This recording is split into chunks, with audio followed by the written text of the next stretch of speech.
Hi everybody, Dan Illman here taking a look at race number 7 at Santa Anita on Memorial Day Monday. We kick off a pick 4 with a sensational edition of the Grade 1 Shoemaker Mile. $500,000 is the purse. Some of the better middle distance grass horses in Southern California are here for the Shoemaker. It should be a great betting race. Before we take a look at the field, remember a few hours left in DRF's Memorial Day weekend sale. We've got great savings for some of your favorite DRF handicapping products at shop.drf.com. Here's the field for the Shoemaker Mile. Again, these horses are so competitive. A horse like Exalted, who's 3 for 3 in his career, is going to step up from the Grade 3 ranks to a Grade 1, but you've got Gold Phoenix, a Grade 1 stakes winner. You've got Hong Kong Harry, who's come from off the pace and showed a tremendous burst of speed in many of his starts. This is a really good group of horses. Balnikov got back to form last time out, and the cherry on top of the sundae, European invader for trainer Richard Mandella. That's Salesman on the far outside. I really think this race is going to come down to who gets the best trip. Many of these horses like to race from out of it. They're all looking for the same thing. They're looking for some pace up front, and they're looking for the cleanest trip to the wire, because we know these one-run closers, they're often dependent on not getting stopped or not being forced too wide. Let's see if the Timeform US Pace Projector can help sort this out as to where everyone's going to be in the early part of the race. I agree, the 9 Lamplighter Jack. I agree, the 4 Flavius. I think those are the 2 pace horses in this race. They were up close in the San Francisco Mile last time out. And I think one of the major advantages that the number 6 Exalted has as he steps up in class is that he is not a true closer.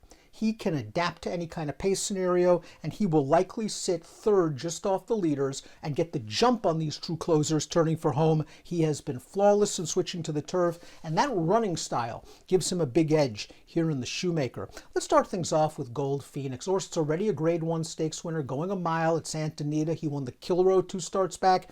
He got a really great trip and ride under Kazushi Kimura. He was able to save ground. He was in behind horses turning into the stretch. He got the split, and he shot right on through. All this while his main competition, Du Jour, was forced to go 6 wide turning into the stretch, and I think that might have affected, the ground loss might have affected Du Jour not being able to get up. They stretched Gold Phoenix back out last time out. He's a very versatile horse. He runs well at a variety of distances. He ran just fine when the beaten favorite in the Whittingham, a race that didn't have a lot of pace.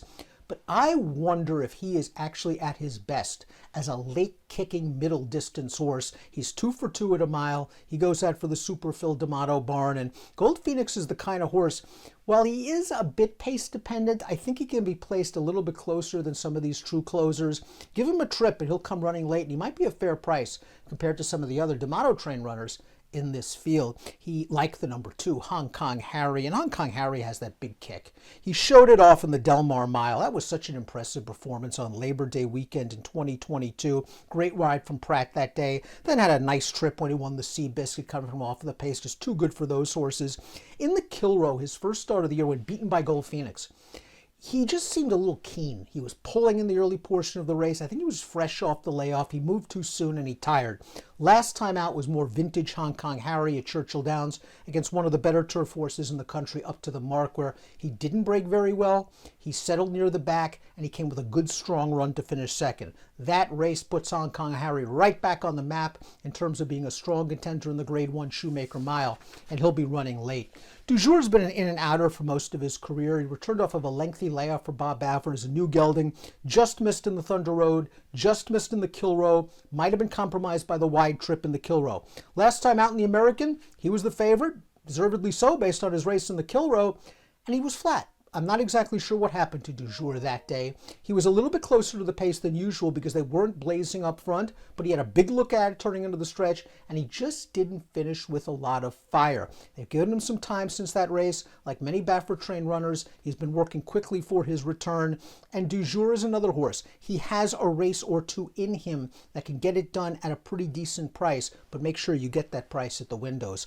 Flavius is the 4. This horse is stakes winner at Kentucky Downs at a mile, restricted stakes winner at Saratoga, going a little longer. He missed a lot of time before the San Francisco Mile. he likely gained a lot of fitness from that race. He pushed the pace early, he made a brief lead, and he tired. With that race under his belt from a fitness perspective, I think Flavius is going to be ready to go under Mike Smith. He's going to break well. He's going to be sitting just off the lead, if not making the lead in this race. And he'll be right there when the field turns into the stretch. It's all a question of whether he's good enough. Il Bellator ran the race of his life in the San Francisco Mile. He was beaten a half length at 56-1. I wonder if that's the best race he could run, but it was. His first race as a gelding, his first race off a layoff, and this just might be a new Il Bellator. He's had a good trip tracking the pace. He is not a true one-run closer. He can stalk like Exalted. He was in with a big look turning into the stretch. He only got beat a half length. He ran really well. I'm not sure if he can do any better, and I think he needs to do slightly better to beat this field, but at a big price, you could use him in exotics. Exalted is 3 for 3 on turf. Here's his win in the American last time out. He got right up close to the pace. He got the jump on the field turning into the stretch, and he's just too good. You're going to see Du Jour on the outside just sort of flatten out and finish fourth at the very end on the far outside. Exalted now needs to pick it up from a Beyer speed figure standpoint. 3 starts on the turf. We know what he is. 93, 93, 93. 93 is probably not going to do it in the Shoemaker Mile. He needs to take a step forward. His running style, as I mentioned earlier, gives him an edge because he gets the jump on true closers. Closers like Balnikov, who got back on the beam last time out in the San Francisco Mile. Worth noting that this race went to closers. Balnikov and the runner-up came from last and next to last. Balnikov got a really nice ride from Rispoli in this race. He was able to save ground. He got to the outside. He got the split. There wasn't a straw in his path. Closers that get that sort of in-out trip when there's some pace for them to run at, that's a big plus. And Balnikov was able to finish it off as the 7-5 favorite, beating that couple of long shots in that race. He has always shown a lot of potential for D'Amato. He is a true closer. He does not have a lot of early speed. I believe that this is a good spot for Balnikov. I think he's reaching peak maturity midway through his 4-year-old season. Now it's all about pace and trip. Cabo Spirit was beaten a length by Gold Phoenix in the Kilroe 2 starts back. He's another horse that has the tactical speed to work out a trip. They ran him in the Maker's Mark last time out at Keeneland. He ran into some very good horses that day. We all know Modern Games. We all know Up to the Mark.